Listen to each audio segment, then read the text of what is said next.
Bienvenue au Café de la Vérité. Cette semaine encore, Yvon nous a préparé un message.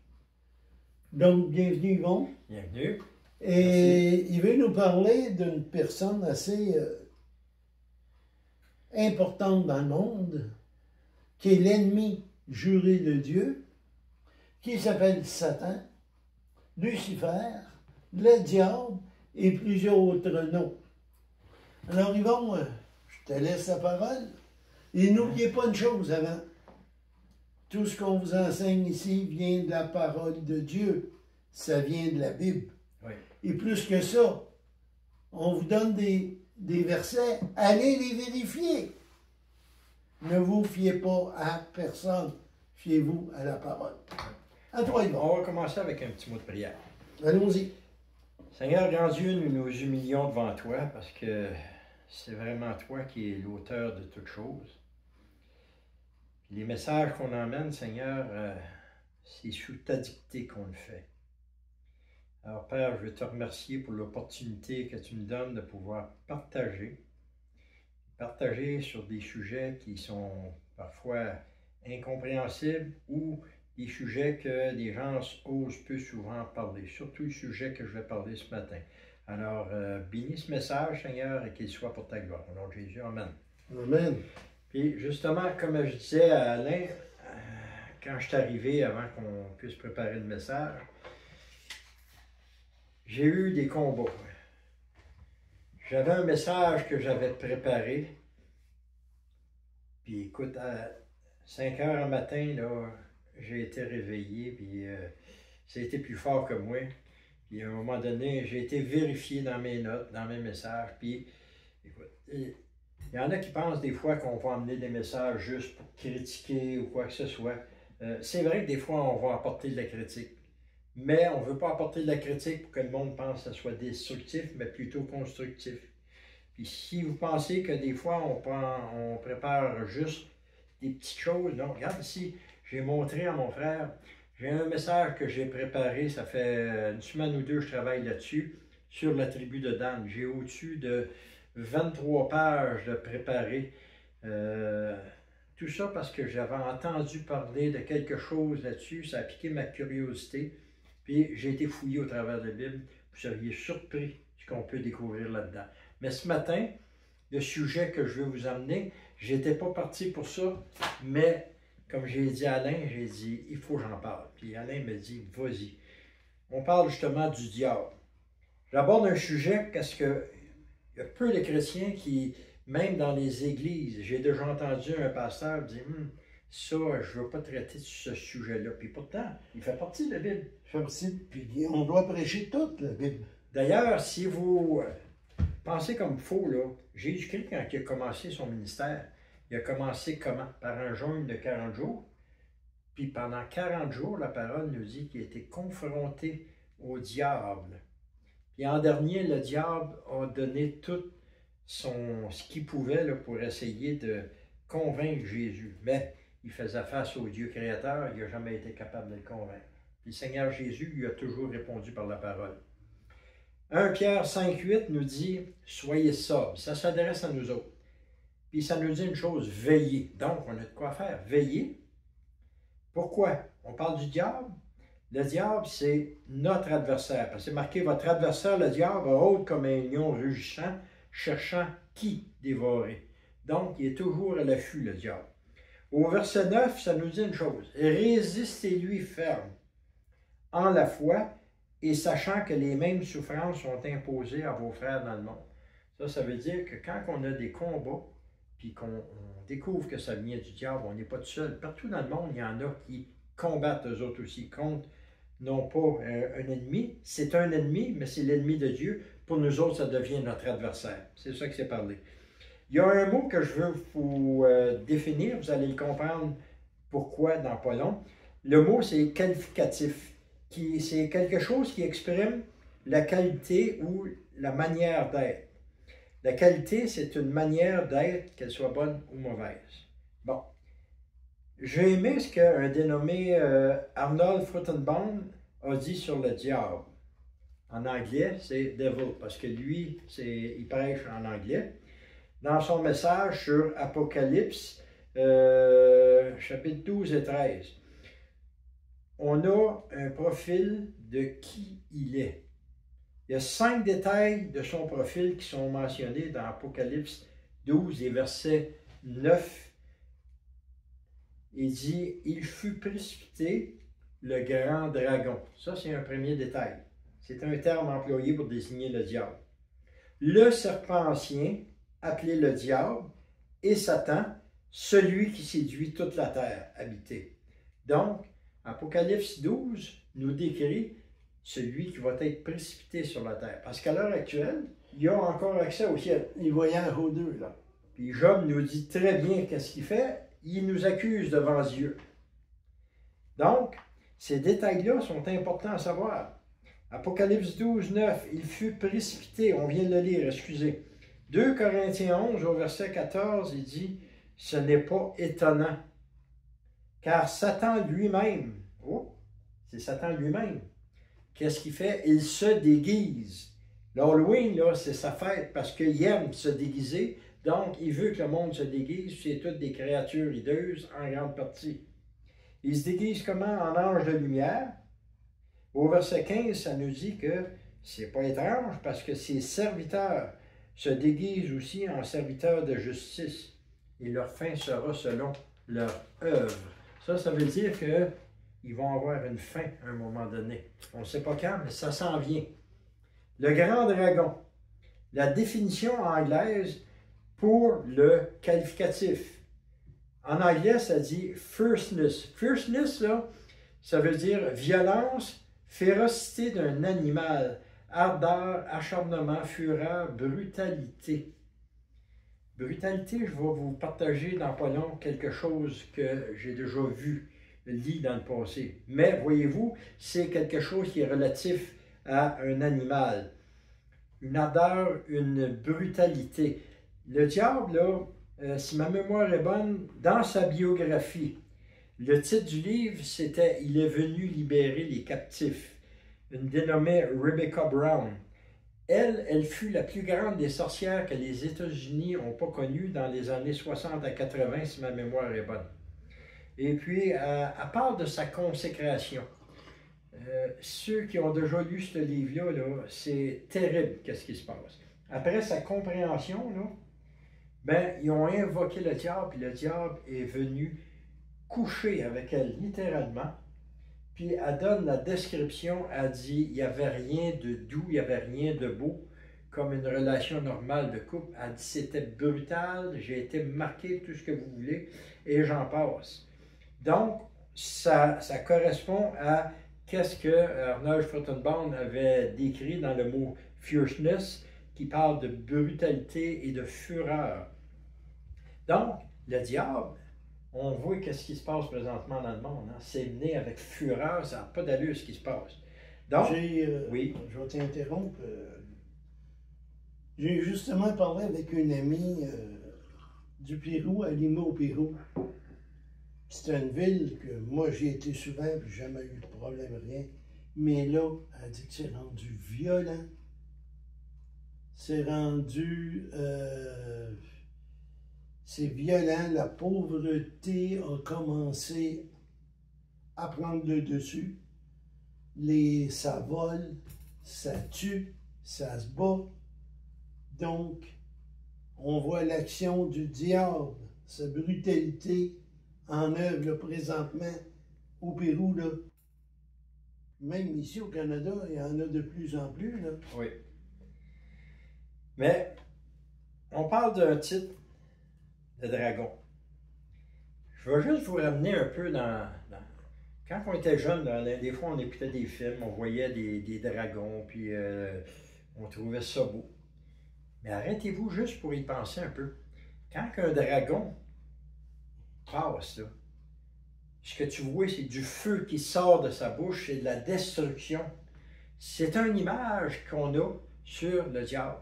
Aujourd'hui, il essaye de présenter des films avec les gens qui finissent par dompter des dragons. Il y a même une série qui est sortie, mais on va me montrer ça. Ça s'appelle Donjons et Dragons. puis le bien contre le mal. Mais pensez-y, là, au bout de la ligne, là, le dragon est vraiment représenté dans ces films-là, quelque chose qui détruit. Alors, à vous d'en juger quand vous écoutez ces films-là. On ne vous empêche pas, on ne vous dit pas, écoutez-les pas, mais demandez à Dieu qui vous donne du discernement. Donc, on va considérer la proposition qui a été faite à Ève dans le jardin d'Éden. Par qui? Genèse 3, verset 1, nous dit que le serpent, un des titres du diable, était le plus rusé de tous les animaux des champs que l'Éternel Dieu avait fait. Il a dit à la femme, Dieu t'a-t-il réellement dit? Donc, le diable a pris, si on veut, le serpent. C'était l'animal qui le représentait le plus, un animal rusé. Genèse 3, verset 5 nous dit, mais un avertissement que Dieu avait donné. Le diable a pris les paroles de Dieu, puis il les a comme twistées. Il dit, Dieu sait que le jour où vous en mangerez, vos yeux s'ouvriront et vous serez comme des dieux. Oh, avec un petit dé. Il donne de quoi d'alléchant ici, là. Vous allez être semblables à des dieux. Mais ces dieux-là, qu'est-ce qu'ils font? Ils connaissent le bien et le mal. Dans 1 Corinthiens 8, au verset 5, il dit, car quoi qu'il y ait ce qu'on appelle des dieux, soit dans le ciel, soit sur la terre. Les dieux, c'est avec un petit dé. Et de ce fait, il y a beaucoup de dieux toujours avec un petit dé et beaucoup de seigneurs. Donc, l'apôtre Paul, déjà, il mettait les Corinthiens en garde que il n'y a rien qu'un seul vrai Dieu, mais dans les cieux sur la terre, il y en a plusieurs qui sont appelés des petits dieux, des petits seigneurs. Dans Ézéchiel 28, ceux qui ont la chance de prendre le temps de lire ça, c'est une belle description du diable. Puis, c'est une des raisons pour laquelle le diable a essayé de séduire Ève. Parce qu'il dit, dans Ézéchiel 28, au verset 2, il dit, ton cœur a été arrogant et tu as dit, je suis Dieu, avec un petit dé. Donc, c'est pour ça que le diable a pu s'approcher d'Ève et dire, vous serez comme des dieux, comme moi je suis un petit Dieu. Puis, la fin du verset 2 nous dit que, et tu prends ta pensée pour la pensée de Dieu. Oh, la pensée du diable, là, il a voulu démontrer à Ève que, regarde, moi, ma pensée, là, c'est la même pensée que Dieu. Donc, écoutez-moi. Dans les versets 9 et 10, ça nous parle de la fin à venir de celui qui, comme ses anges déçus, se prennent pour des dieux. Alors, prenez le temps d'aller lire, de considérer ces notes-là. Dans Apocalypse 12, au verset 12, il se passe une chose. À un moment donné, là, la guerre va éclater dans le ciel. Ouais. C'est Michel et ses anges qui vont combattre contre le diable, parce que le diable se présente à l'heure actuelle pour venir nous accuser devant Dieu. L'Église monte. On n'a plus affaire au diable. Donc, Michel combat, puis le diable n'aura plus accès. Il va être précipité directement sur terre. Plus d'accès en haut. Ça nous dit, c'est pourquoi réjouissez-vous, cieux, et vous qui habitez les cieux. Donc, on vous parle souvent du salut, de la repentance. La repentance, c'est pour vous amener d'un endroit de réjouissance et dans un endroit où on va habiter pour l'éternité. Mais il dit, malheur à la terre et à la mer, car le diable est descendu vers vous, plein de fureur, sachant qu'il a peu de temps. Et ça va brasser, mec, le diable. Déjà que ça brasse à l'heure actuelle, tu viens de le partager. Mais il dit à la fin, oui. C'est rien à côté de qu'est-ce qui s'en vient. C'est vrai. C'est une goutte d'eau là, dans la mer. Là. Oui. Mais même que la mer arrive, ça va être pas horrible. Oui. Ça va être terrible. Oh.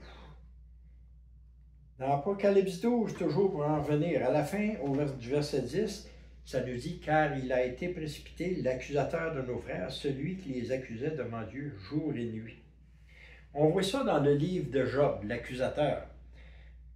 Job, dans le chapitre 1, dans les versets 6 à 12, ça nous dit qu'en résumé, on l'a aussi dans le chapitre 2, les versets 1 à 7. En résumé, c'est que Job, c'était un homme qui aimait et qui craignait Dieu. Le diable, lui, il n'aime pas ces choses-là. Il trouve toutes sortes de sujets pour nous accuser devant Dieu. Il va même se servir de ceux qui nous sont proches. Le diable s'est même servi de la femme de Job pour qu'elle dise, regarde tous les malheurs qui t'arrivent, là. Maudit Dieu, puis meurt. Elle n'était pas qui de plus proche qu'il pouvait avoir que sa femme. Donc, le diable, là, il est rusé. En 2025, on a un grand privilège. On a la parole de Dieu. On a notre Seigneur Jésus qui est venu mourir.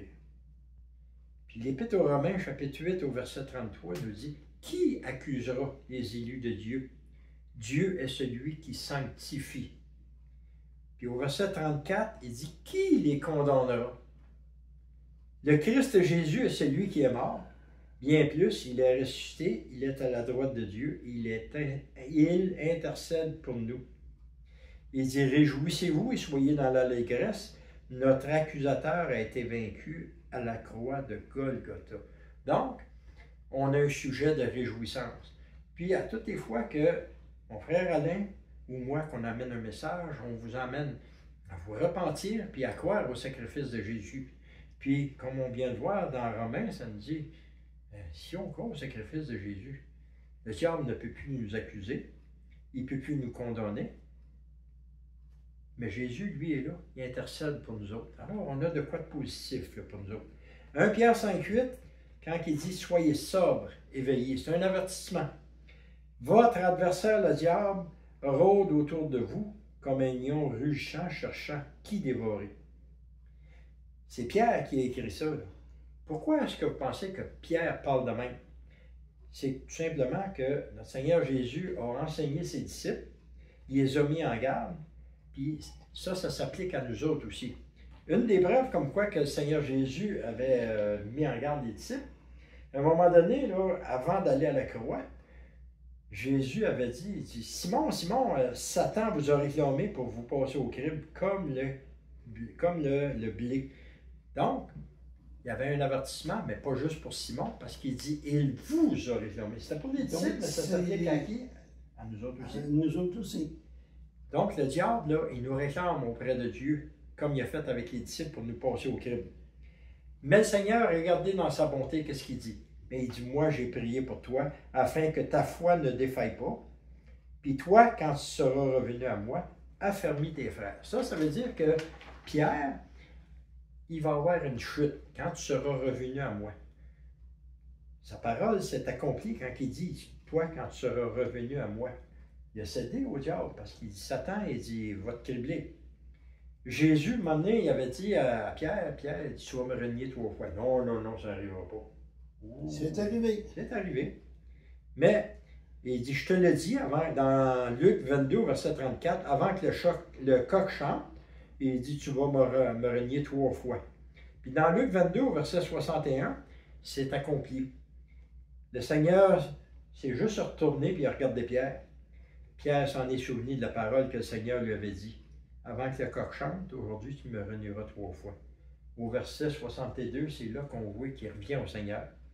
Il dit, il sortit dehors, et là, il a pleuré amèrement. Le dernier profil du diable, c'est le Seigneur a permis que sa mort soit en dernier, pas sa mort, oui, que le diable, là, il arrive en dernier de tout. Puis vous allez voir pourquoi est-ce que le Seigneur le garde pour la fin. Parce que souvent, on en parle dans l'Apocalypse, hein? Oui. Les 2 premiers à être jetés dans les temps de feu, de souffle. L'Antéchrist, c'est le faux prophète. Puis le Seigneur réserve le diable, lui, pour... Il l'enchaîne pour 1000 ans. Puis il le réserve pour la fin.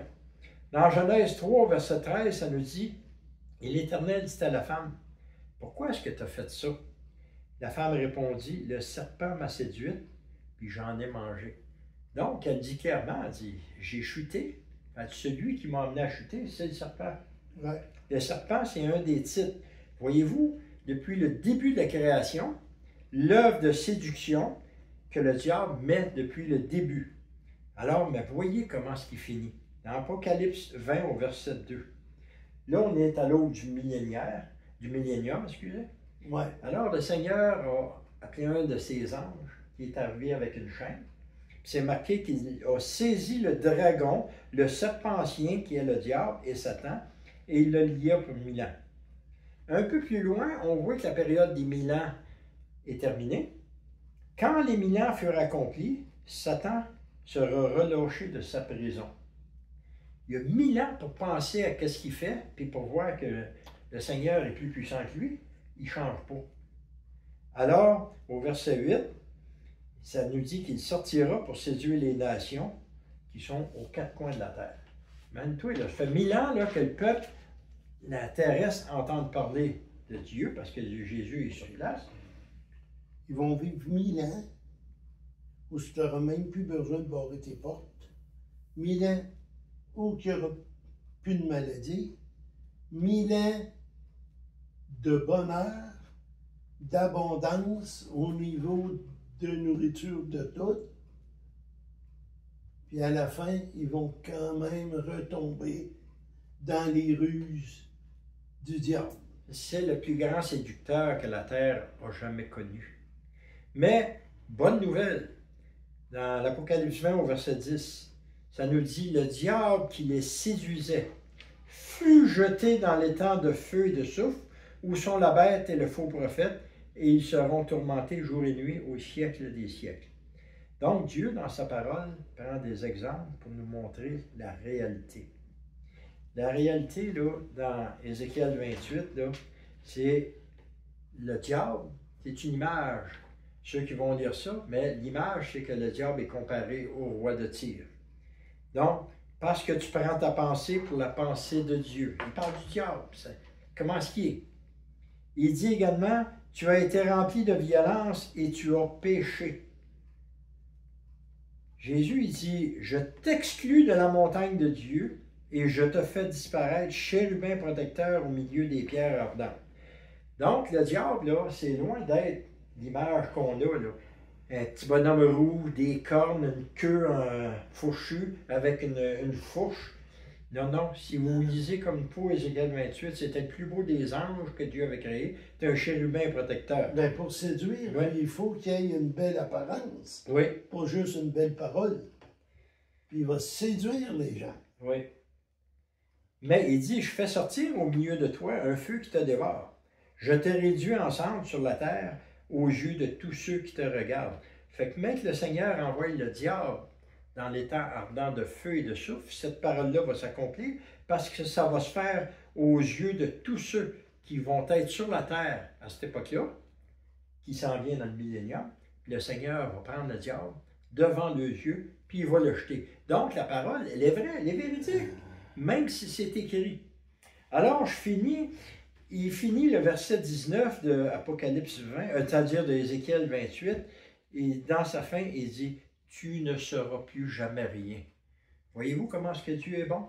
Lorsqu'il prend le diable, puis qu'il va l'envoyer en enfer, il faut en parler, c'est notre adversaire, il ne faut pas avoir honte. Donc, moi, je vous encourage à vous appuyer sur le Seigneur Jésus, sur sa parole, puis de prendre. Le Seigneur nous a laissé quelque chose, des armes, dans Éphésiens 6. Alors, prenez ces armes-là, sont plutôt spirituelles, parce qu'il dit que ces armes-là, là, c'est pour combattre le diable. C'est pas pour l'attaquer, c'est pour combattre et résister. Parce qu'il dit bien dans Éphésiens 6, résister après avoir pris toutes les armes. Donc, Dieu il en a une panoplie d'armes pour vous autres. Puis sachez une chose, c'est que le diable, c'est vraiment un personnage, c'est pas un personnage, c'est un être qui existe vraiment. Et son œuvre, c'est de vouloir détruire l'œuvre de Dieu. Mais Dieu est plus puissant que lui. Alors, notre Dieu est sauveur, Jésus-Christ, c'est à lui que revient la gloire, l'honneur et la louange. Alors, je vous invite, puis notre frère aussi, je te laisse le mot de la fin pour inviter les gens à se tourner vers Dieu, à se repentir pour les aider à avoir la victoire sur notre adversaire. Et Satan a dit à ses soldats, à ses démons, à ses serviteurs sur terre, ceux qui l'adorent, il a dit, empêchons pas les chrétiens de lire la Bible. Il dit plutôt, donnons-leur des distractions pour pas qu'ils la lisent. Oui. La télévision, les spectacles, les sports, ou souvent qu'ils vont prendre un joueur puis qu'ils vont en faire un dieu, un Gretzky, etc. Tu sais, ils vont l'aduler. Ils nous empêchent de regarder vers la croix. Vous savez, Romains 3, 23 dit, car tous ont péché et sont privés de la gloire de Dieu. J'étais privé de sa gloire. Moi aussi. Toi aussi? Puis je suis certain que Véronique dirait la même chose, mais elle est en arrière de la caméra, fait qu'elle ne dira rien. On est privé de la gloire de Dieu parce que nous sommes pécheurs. Tous sont péchés. Mais Dieu nous a tellement aimés. Il t'a aimé, il m'a aimé, il vous aime. Il a pris son fils, son seul fils. Il dit, tu vas aller mourir sur la croix. Payer pour ceux qui vont croire en toi puissent être sauvés. Tu es pécheur, c'est le temps de dire merci Seigneur pour ton fils. Moi, j'irais avec une dernière, comment je peux dire ça, exhortation.